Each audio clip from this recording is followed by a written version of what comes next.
Assalamualaikum warahmatullahi wabarakatuh. Waalaikumsalam warahmatullahi wabarakatuh. Selamat siang semuanya. Pada kesempatan kali ini, saya ingin menjelaskan tentang perencanaan masa depan saya. Yang nomor satu ini, apa yang dimaksud dengan gantungkan cita-cita setinggi langit? Kalau menurut saya, yang dimaksud dengan gantungkan cita-cita setinggi langit itu kita bisa bercita-cita atau berekspektasi dengan masa depan kita setinggi-tingginya tanpa batasan. Kalau untuk saya sendiri, untuk profesi akhir saya masih tidak berekspektasi lebih, tapi karena saya ingin berkuliah di UI, Fakultas Ekonomi Bisnis, saya berekspektasi atau bercita-cita ingin bekerja atau menjadi manajer di BUMN atau Bank Indonesia. Yang kedua, pertanyaannya yaitu apakah setiap orang harus memiliki cita-cita? Kalau menurut saya harus, karena dengan profesi atau cita-cita kalian itu bisa menentukan gaji kalian dan dia tuh menentukan biaya hidup kalian, dan juga profesi kalian itu menentukan value diri kalian. Kenapa gue bilang value? Karena kalian kalau mau cari pasangan atau mau cari teman, udah pasti kalian mau cari yang setara dong, gak mungkin mau cari yang lebih lebih rendah dari kalian. Contoh, kalian jadi dokter, pasti kalian mencari pasangan yang minimalnya dari dokter, kalau nggak bisa lebih dari dokter.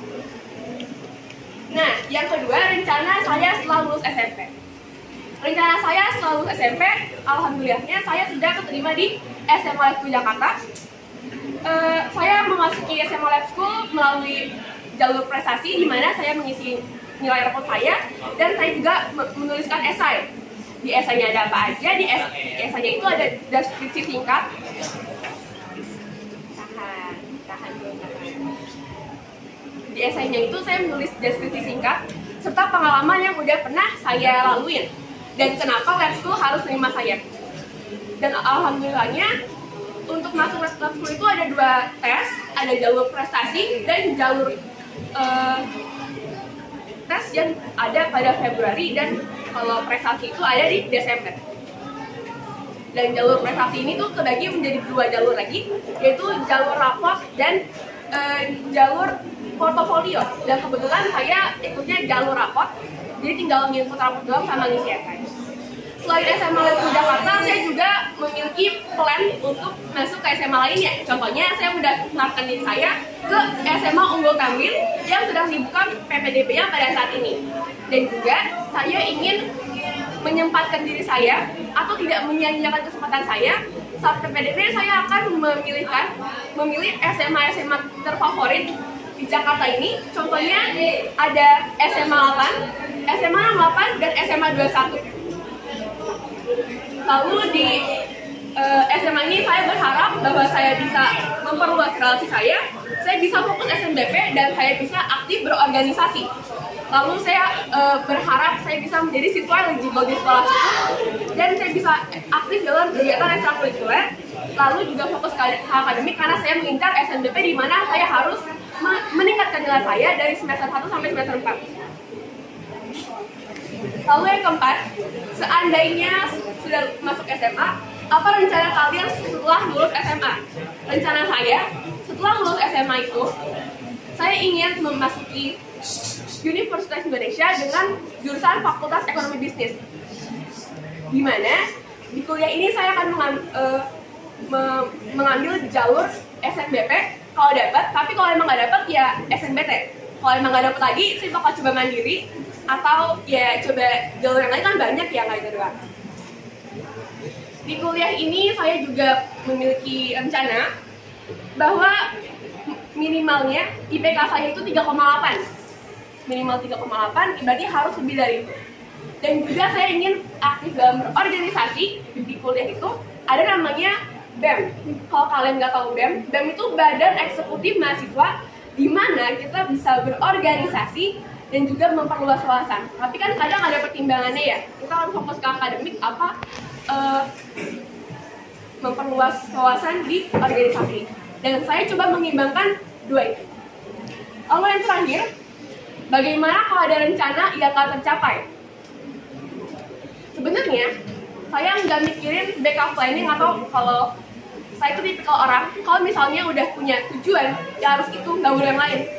Tapi kemarin pas saya sempat tanya ke orang tua saya tentang masukan kalau misalnya backup planningnya itu apa, orang tua saya tuh menyarankan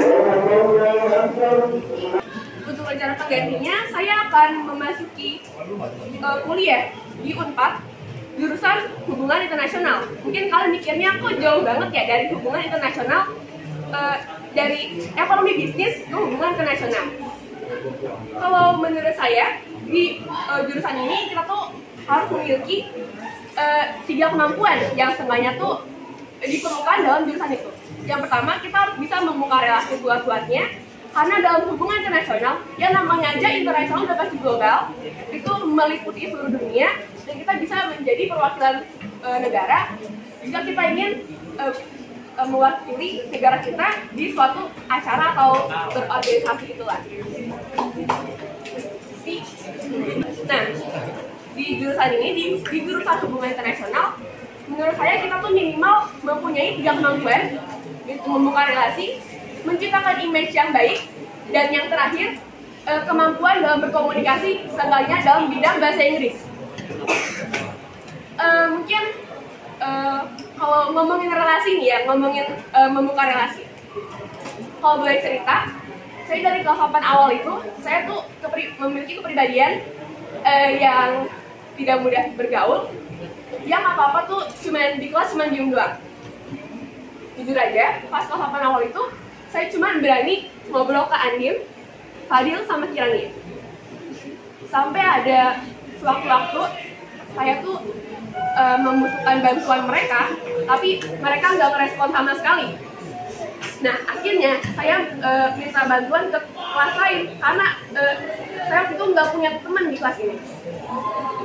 Sampai akhirnya, saya menjadi diri saya yang sekarang, pribadian yang sekarang, yang menurut saya tuh memiliki relasi yang luas, dan juga memiliki kemampuan yang bagus dalam bergaul. Maksud saya, kenapa saya ngomong ini? Karena menurut saya tuh bangga sama kepribadian saya yang sekarang.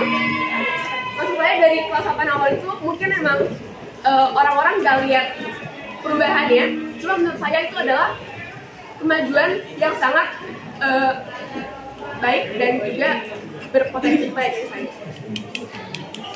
Intinya itu, ya saya bangga sama diri saya sendiri atas semua pencapaian yang saya punya, dan juga saya bangga mempunyai kepribadian yang seperti ini.